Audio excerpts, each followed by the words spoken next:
Pending ఉండగా మళ్ళీ governor గారు ఆర్డినెన్స్ మీద సంతకం పెడతారా? ఒకవేళ అట్లా పెట్టినా ఇది నిలిచే ప్రక్రియనేనా?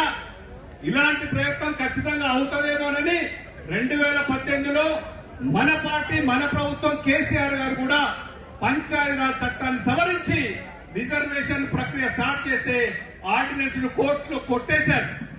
ఇది తెలియదా?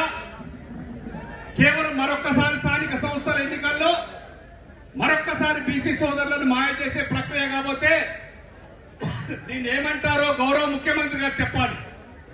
మా బీసీ సోదరులు కూడా కొంతమంది నిజంగానే అనుకొని భ్రమతో పాలు వేయడాలు ఇవన్నీ చేస్తున్నారు. వాళ్ళని నేనేమనను కానీ తొందరపాటు చర్య అది.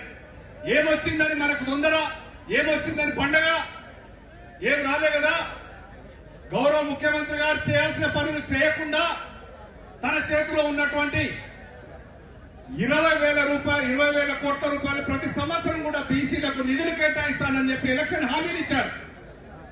2 సంవత్సరాలు అయిపోయినాయి. 20,000, 40,000 కోట్లు బీసీలకు ఇచ్చారా? చెప్పాలి అందరు ఒక్కసారి గట్టిగా.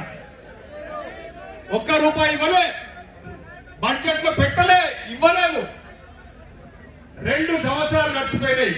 చేతిలో ఉన్న 40,000 కోట్లు బీసీలకు కేటాయించలే, చేతిలో ఉన్నటువంటి కార్పొరేషన్ పదవులు బీసీలకు ఇవ్వలే, చేతిలో ప్రకటించినటువంటి బడ్జెట్ లో పెట్టినటువంటి 18 కార్పొరేషన్లకు 50 కోట్ల నిధులు ఇస్తాను ఇప్పటి వరకు ఇవ్వలే, తన చేతిలో ఉన్నటువంటి పదవులు ఇవ్వలే, తన చేతిలో ఉన్నటువంటి మంత్రి పదవులు కూడా ఇవ్వలే. ఇచ్చిన మంత్రి పదవులు 3. ఎలాంటి మంత్రి పదవులో మనమే చూసుకోవాలి, ఆలోచించాలి.